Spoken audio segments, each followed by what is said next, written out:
B-2 stealth bombers जिससे America ने खत्म कर दिया ईरान का परमाणु सपना। जानेंगे वहीं भारत से ईरान ने क्या संदेश भेजा है, तो इसके अलावा पाकिस्तान पे गाज क्यों गिरा है। ईरान के खिलाफ इजराइल की जंग में अमेरिका भी उतर गया है। रविवार सुबह तड़के अमेरिकी जेट ने ईरान की परमाणु सुविधाओं पर हमला बोल दिया। अमेरिकी राष्ट्रपति डोनाल्ड ट्रंप ने अपने social media platform truth social पर इसकी घोषणा की। ट्रंप ने लिखा कि हमने ईरान में 3 परमाणु स्थलों पर अपना बहुत सफल हमला पूरा किया है। उन्होंने कहा कि ईरान की फोर्डो, नतांज, इस्फहान परमाणु सुविधा को निशाना बनाया गया है और अमेरिकी लड़ाकू विमान ईरानी एयर स्पेस से सुरक्षित बाहर आ चुके हैं। हालांकि ट्रंप ने ये नहीं बताया कि अमेरिका ने हमले में किन लड़ाकू विमानों का इस्तेमाल किया था, लेकिन न्यूयॉर्क और रॉयटर्स ने ये कहा है कि इस अभियान में कई B-2 स्टील्थ बॉम्बर्स का इस्तेमाल किया गया था। इसके पहले ऐसी रिपोर्ट आई थी कि अमेरिका ने गुआम में अपने B-2 बॉम्बर्स विमान तैनात कर दिए हैं। हालांकि न तो व्हाइट हाउस और न ही ट्रंप प्रशासन के अधिकारियों ने इसकी पुष्टि की। B-2 अमेरिका का बॉम्बर जेट है जो एक साथ 2 JBU-57 मैसिव ऑर्डिनेंस पेनेट्रेट बम ले जा सकता है। इसमें से हर बम का वजन 30,000 पाउंड है, जिसे ईरान की फोर्डो सुविधा जैसे जमीन में गहराई में दबे लक्ष्यों को निशाना बनाने के लिए डिजाइन किया गया है। जमीन के अंदर गहराई में जाकर लक्ष्य को भेदने की वजह से इसे बंकर बस्टर बम भी कहा जाता है। ईरान की फोर्ड परमाणु सुविधा पहाड़ के नीचे 80 मीटर गहराई में स्थित है। B-2 बमबरसक एक बार 2 JBU-57 बंकर बस्टर बम ले जा सकता है, जिससे यह एक बार में हर मिशन में 2 टारगेट को निशाना बना सकता है। JBU-57 60 फीट की मजबूत कंक्रीट या फिर 200 फीट की मिट्टी के अंदर तक घुसकर लक्ष्य को तबाह कर सकता है। ये पेलोड के साथ दूसरे युद्ध सामग्री भी ले जाने में सक्षम है। B-2 बमबरसक को इस तरह से डिजाइन किया गया है जिससे पारंपरिक रेडार पर इसे पकड़ पाना मुश्किल हो जाता है। इसकी flying wing design, radar absorbent material, कम इंफ्रारेड सिग्नेचर के कारण इसका रेडार क्रॉस सेक्शन लगभग 0.001 वर्ग मीटर है, जो एक छोटे पक्षी के बराबर है, जिसकी यह क्षमता दुश्मन के क्षेत्र में इसे सुरक्षा प्रदान करती है। पारंपरिक और परमाणु दोनों तरह के हथियार ले जाने में सक्षम B-2 बमबरसक 40,000 पाउंड के हथियार के साथ 6,000 मील की दूरी बिना दोबारा ईंधन भरे पूरी कर सकती है। 1997 में पहली बार पेश किए गए इस जेट को 2 पायलट उड़ाते हैं। खैर, अब जहां एक तरफ ये सब कुछ देखने को मिल रहा है, वहीं दूसरी तरफ अमेरिका ने ईरान के इन हमलों के बाद एक रिएक्शन भी पाया है। ईरानी दूतावास की तरफ से जारी बयान में अमेरिका के इस हमले को जंगल का कानून बताया गया। इसके अलावा ईरान ने IAEA की चुप्पी की निंदा करते हुए देश के परमाणु शहीदों के नाम पर शपथ ली, फिर से अपने परमाणु कार्यक्रम को जारी रखने की कसम खाई। परमाणु सुविधाओं पर हमले के बाद ईरान के परमाणु ऊर्जा संगठन की तरफ से जारी बयान में अमेरिका की निंदा की गई। ईरानी दूतावास ने अपने बयान में कहा कि हाल के दिनों में जायोनी दुश्मन द्वारा किए गए क्रूर हमलों के बाद आज फोर्डो, नतांज, इस्फहान में देश के परमाणु स्थलों पर बर्बर हमला किया गया, जो अंतर्राष्ट्रीय कानून, विशेष रूप से NPT का उल्लंघन है। ये कार्रवाई जो अंतर्राष्ट्रीय नियमों का उल्लंघन करती है, वो दुर्भाग्य से IAEA की उदासीनता और यहाँ तक की मिलीभगत से हुई है। अमेरिकी दुश्मन ने वर्चुअल सैटेलाइट तस्वीरों के माध्यम से अपने राष्ट्रपति के घोषणा के द्वारा साइटों पर हमले की जिम्मेदारी ली है, जो सुरक्षा समझौते और NPT के मुताबिक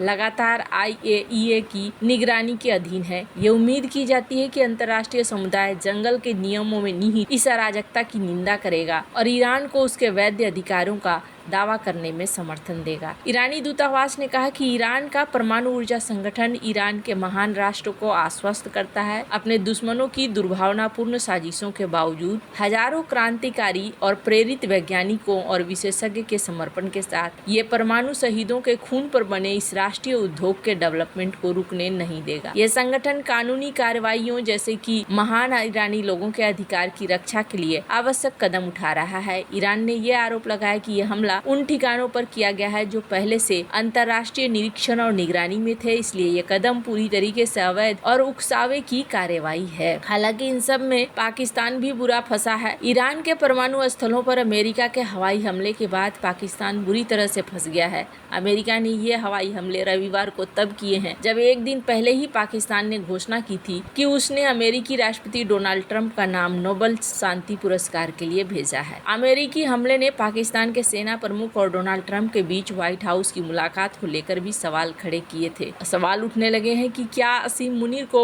बुलाकर अमेरिका ने पहले ही पाकिस्तान का मुंह बंद करने का इंतजाम कर दिया था। पाकिस्तान तेहरान को अपना इस्लामिक भाई कहता है, अब उसी भाई के खिलाफ अमेरिका ने हमला बोल दिया। खास बात यह है कि राष्ट्रपति ट्रंप को इस्लामाबाद शांति का मसीहा बता रहा था। असीम मुनीर से मुलाकात के बाद तो पाकिस्तानी मीडिया ने इस्लामाबाद और वाशिंगटन के संबंधों के बारे में बढ़ा चढ़ा कर दावे शुरू कर दिए थे। यहाँ तक दावा कर दिया गया कि असीम मुनीर ने अमेरिका को ईरान पर हमला न करने के लिए मना लिया है। रक्षा विशेषज्ञ सुशांत सरीन ने एक्स पर लिखा कि 2 दिनों से पाकिस्तान का चाटुकार मीडिया और चाटुकार राजनेता दावा कर रहे थे कि फील्ड मार्शल इस्लामिस्ट जाहिल असीम मुनीर ने अपने प्रभाव का इस्तेमाल कर ट्रंप को ईरान पे बमबारी न करने के लिए राजी कर लिया और मध्यस्थ की भूमिका निभाने जा रहे थे। पता चला है कि सुन्नी चरमपंथी मुनीर पूरी तरीके से शिया राज्य के खिलाफ अमेरिका को पूर्ण समर्थन देने का आश्वासन देने के लिए तैयार था। पाकिस्तान के रक्षा विशेषज्ञ बाकिर सज्जाद ने कहा कि पाकिस्तानी नेतृत्व और विदेश मंत्रालय की दुविधा दयनीय है। अब ये देखने लायक होगा कि वे डोनाल्ड ट्रंप को नोबेल शांति पुरस्कार के लिए नामांकित करने के लिए ईरान पर अमेरिकी हमलों की निंदा करने तक एक दिन में कैसे अपना रुख बदल लेंगे। एक अन्य पोस्ट में उन्होंने कहा कि कूटनीति को एक मौका देने का दावा करने के कुछ ही दिनों बाद ईरान के परमाणु स्थलों पर अमेरिका का हमला एक लापरवाह है, अवैध कदम है जिससे परमाणु नतीजे और व्यापक युद्ध का खतरा भी यहाँ पर बढ़ सकता है। खैर, अब पाकिस्तान यहाँ पर जिस तरीके से दोनों के बीच में फंसा है, सबसे बड़ी मुसीबत ये है कि पाकिस्तान को लेकर इजराइल के एक पूर्व मंत्री ने ये भी कहा है कि आज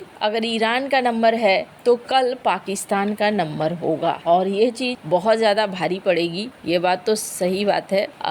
स्क्रीन पर एक आर्टिकल देख रहे हैं, ईरान पर मिसाइलों की और इस बारिश के बाद पाकिस्तान में खौफ का माहौल है। वजह है इजराइल के एक एक्सपर्ट का दावा जिसने नींद उड़ा दी है। इजरायली लेखक और अंतर्राष्ट्रीय मामलों के जानकार मईर मशरी ने दावा किया है कि ईरान के बाद इजराइल की निगाहें पाकिस्तान के परमाणु कार्यक्रम पर टिक गई है, यानी ईरान के बाद पाकिस्तान के परमाणु ठिकानों पर हमला किया जा सकता है। ये बयान ऐसे वक्त में आया है जब ईरान और इजराइल के बीच तनातनी चरम पर है। दोनों ही ओर से दिन रात मिसाइलों की बारिश हो रही है। सोशल मीडिया पर इजरायली प्रधानमंत्री बेंजामिन नेतन्याहू का पुराना वीडियो भी वायरल हो रहा था और अब कूटनीतिक मामलों के जानकारों का कहना है कि पाकिस्तान का परमाणु कार्यक्रम लंबे समय से अंतर्राष्ट्रीय समुदाय की निगरानी में है, मगर इजराइल को आशंका है कि कहीं पाकिस्तान का ये कार्यक्रम कट्टरपंथी ताकतों के हाथ न लग जाए या फिर किसी तीसरे देश के जरिए ईरान की मदद में ना आ जाए। मईर मिस्री का ये बयान इसलिए अहम माना जा रहा है क्योंकि वो इजरायली विदेश नीति से जुड़े रहे हैं, वहाँ के रणनीतिक सोच को अच्छी तरह से समझते हैं। उन्होंने कहा कि ईरान के बाद अगर कोई देश इजराइल के लिए खतरा है तो वो पाकिस्तान है। फिलहाल इजराइल के लेकर कोई आधिकारिक प्रतिक्रिया तो नहीं आई है, लेकिन पाकिस्तान की संसद में परमाणु कार्यक्रम को लेकर कई तरह की बातें कही गई। कुछ